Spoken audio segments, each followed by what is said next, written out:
is sign up for direct deposit so that the money you would normally get in the check goes directly into your financial institution's account. Or you could do what they call a direct express debit account. The administration also saying some people may be able to keep their paper checks, but you have to submit a request. If you have a mental impairment, if you live in a rural area, or if you're over the age of 90, you may qualify.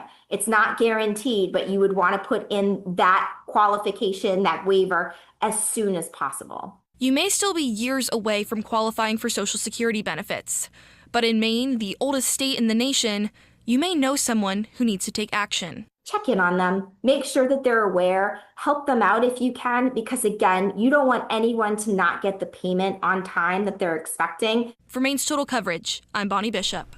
A man from Turner is dead after falling off of a sailboat in New York State. Officials say they responded to a call just after midnight that 61-year-old Edward LaChapelle fell off of his docked boat and may be drowning in the Niagara River. By the time police got there, they were unable to find him. His remains were found 100 yards from where he was first reported to have fallen in. The man charged with killing a Westbrook couple has pleaded guilty. Marcel LaGrange was charged with 6 counts, including 2 of intentional or knowing murder in the death of Brittany Cockrell and Michael Hayter back in 2023. The 2 were shot dead in their car while their children were with them. The plea is a reversal on his original choice to plead not guilty by reason of insanity. The grandfather of the 2 surviving children was at today's hearing. He says while this does bring some relief, nothing short of life without parole is needed in this case. Not that we are not capable of forgiving, but you have to look at the level of crime committed, and there's nothing less that will suffice. We trust in the truth and the light, and that's the only reason I'm able to stand here and talk. A sentencing hearing will be held later this year. A man running across the turnpike gets hit by a tractor trailer and is expected to survive. State police say this happened last night as Jared Felling of Ellsworth was trying to cross I-95 in Biddeford. Officials say he was running from officers who were investigating car burglaries nearby. The truck driver said he first thought he had hit a deer before he looked in his in-truck camera and realized he had hit a person. Police say Felling's injuries are serious, but he is expected to recover. Vets in Holton and the Eastern Maine Emergency Vet Clinic are warning pet owners about parvovirus. It is one of the most serious viruses a dog can get, especially puppies and older unvaccinated dogs. CPV is described as a hardy virus spread dog to dog that targets the intestinal system. Symptoms can include diarrhea, vomiting, and feeling lethargic, but vets say those symptoms are preventable with a vaccine. It's a virus that we do have a really great prevention capability for, so getting vaccinated is really important. Once it takes hold, it can be fatal. It's not super common, but when it does happen, it can be really tough to get a handle on and tough to get rid of. There are treatment plans available to help an infected dog, but the Eastern Maine Emergency Vet estimates it could cost between $3,000 and $6,000. The next chapter in Cooper Flagg's story begins this week when the Mavericks open training camp. Next in sports, what the #1 pick has planned for his rookie year. But first, an oasis could soon be open in a downtown food desert. The plans, one group has to open a grocery store at the old Lewiston Police Headquarters. And the Freiburg Fair is ongoing throughout the week, and boy, the weather just couldn't be better. In fact, it's going to feel a little more like fall as we get closer to the middle part of the week. Total look at the forecast right after the break. Stay with us.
Well, after a great weekend, great weather this week. Hard to complain. Yeah. So I won't. Kicking it off if you don't miss the rain, I guess, right? No, it'll come. Yeah, It'll come okay, eventually. We got 2 to 3 inches of it, and we're back into the sunshine.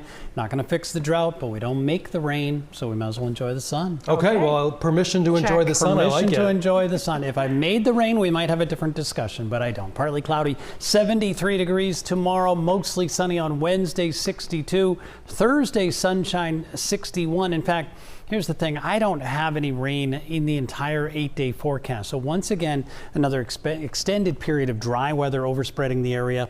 50s right now in Lewiston, Sanford's at 60, Portland coming in at 62 degrees. So view from above, there's a bit of cloudiness and a very weak frontal system with some rain showers across northern Maine. These clouds extend all the way down the coastline to our tropical storm and our hurricane. Both of those, you can see the projected path away from the east coast. So that's a change from what the forecast was late last week when they were expected to turn and come in toward the Carolinas. Now both expected to go way out to sea, so that's a miss. Instead, high pressure builds in, and that keeps us in the sunshine all week long. Sure, there'll be varying amounts of clouds from time to time, and there'll be days where we just enjoy the sun without any speck of cloudiness. What you will notice, though, is the cooler temperatures. By Wednesday and Thursday, our afternoon high temperatures only in the lower 60s along the coast. But here comes the warmth, just in time for the weekend. Once again, above normal for Saturday and Sunday. Overnight low temperatures tonight, 40s to the north, mid-50s along the coast, lower 50s, Litchfield, Randolph, Augusta down to 54, and then high temperatures tomorrow, mid-70s down through York County, Cornish, Parsonsfield, all up into the 70s. Down along the mid-coast, you're looking at 70s in Portland, coming in at 73. So mainly clear through the overnight. It's a cool night, but a seasonable night with overnight lows in the 50s. Now tomorrow it's a mostly sunny day. It'll be breezy and it'll be dry once again. We'll get to about 73. Sunrise later and later, now at 6:37. Inland areas, here's your forecast. Breezy and dry on Wednesday. Frosty mornings on Friday and probably Thursday morning as well. Look at these 30s. There's likely to be many communities, the deeper sheltered valleys, that do experience a frost. Our normal high temperature is only 65. And along the coast, that normal high is 66, just 1 degree warmer. There's your weekend. Back up into the 70s.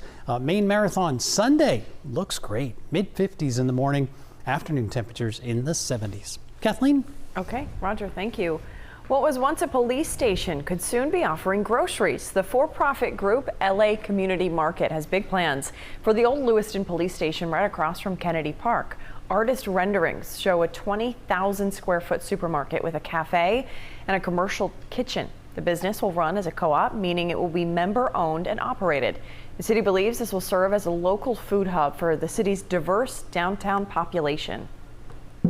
Many people in downtown do not own a car, and so we need grocery stores within walking distance, and this will provide a needed benefit to our residents. The total investment could be upwards of $10 million once it is up and running, but that would be in 2027. The people behind the LA Community Market first have to tear down the old police station. That will cost at least $400,000. In sports tonight, a memorable moment for Cooper Flagg caught on camera this weekend at the Ryder Cup, a handshake from the legend, Michael Jordan. Yeah, that was a good one. Flagg kicks off his NBA career for real this week when the Dallas Mavericks begin training camp. Flagg and his Mavericks teammates met the media today, and Flagg didn't hold back when asked about his aspirations for year one. He wants to be the best in this rookie class. Yeah, I mean, I think there's always goals. Obviously, I would like to be the Rookie of the Year and those sort of individual goals. As a team, obviously, I just want a lot of success, a lot of wins. We obviously want to win a championship, so that's a big thing. But I think, kind of like I said earlier, just being myself. If I can stay true to who I am and what got me here, I think that any of the personal goals and things like that will kind of work themselves out. But what I love most about Coop is he's receptive to information and he wants to work. And when you got those two ingredients to combine that with the athleticism he has, I mean, he can be as good as he wants to be, like I said. The Mavericks open their season on Wednesday, October 22nd at home in Dallas. The new look Celtics open training camp this week as well without Jason Tatum, who's recovering from that torn Achilles tendon. Tatum says the rehab has been just as much mental as physical. I think tomorrow will be tough. You know, when practice starts and I won't be able to be out there. So I would say it's like this process is a lot of that. Like, you know, some days are just better than others. and you just got to be able to balance that. Tatum is on the court working out, and while it is a good sign, it's no indication that he'll suit up at all this year. Boston also opens up its season Wednesday the 22nd at home against Philly.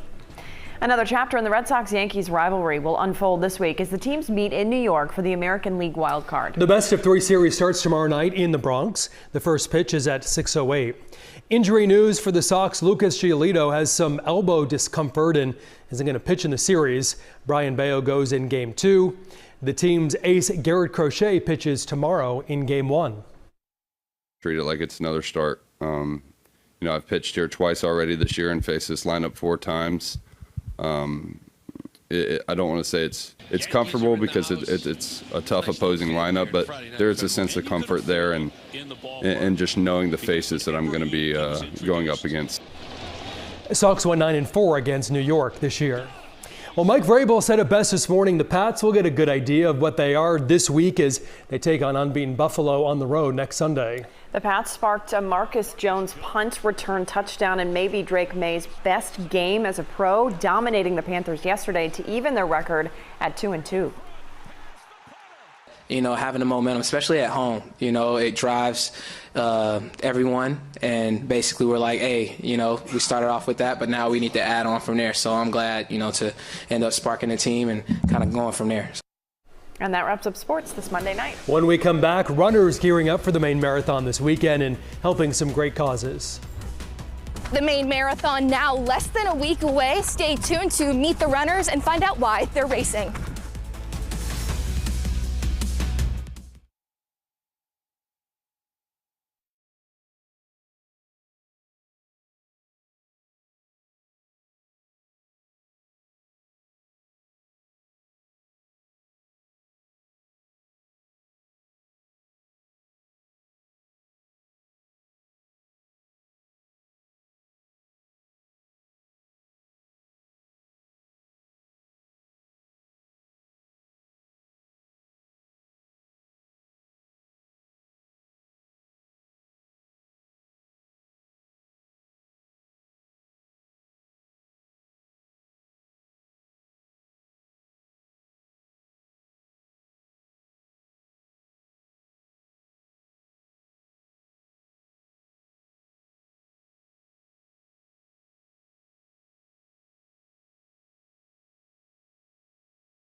Welcome back, everyone. Once again, a dry northwest flow in the atmosphere is going to keep us high and dry thanks to high pressure. And with it will come some above normal temperatures. We saw that this past weekend. We'll catch a little break in it during the middle part of the week, and then it returns for for next weekend. You can see the warmth out in the nation's midsection sliding in our direction. And by the time the weekend gets here, once again, we're going to be headed back up into the 70s, maybe even nudging 80. Between now and then, 73 degrees on tomorrow on Tuesday, and then Wednesday we're at 62. Notice the warmth though. Sioux Falls at 90 degrees for late September, early October now. Highs Friday 69, and then that warmth begins to creep in here for Saturday. We're up to 74. Chicago at 85 in early October. Yeah, this is unseasonably warm, consistently in the 80s, and we're in the upper 70s. Inland areas, again, maybe even nudging 80 degrees. Now, the outlook beyond the 8-day, October 7th through the 13th, the East Coast continued favored with above normal temperatures, with troughing and cooler weather out west, typically is the balance. We talk about that all winter long. And odds really favoring above normal temperatures. Of course, with our normal high temperature only in the mid-60s, it doesn't take much to get into the above normal range. Kathleen? Okay, Roger, thank you. Well, the impacts of the drought are being felt across our state, right down to the bees. Peter Cowan, also known as the bee whisperer, says this time of year, the bees are usually bulking up for the winter. But drought conditions mean there are less flowers, meaning that the bees are not able to produce enough honey to last them through the cold season. And so bees are a bit more of a nuisance this year. If you leave your jar of jam open outside on the picnic table, they're trying to get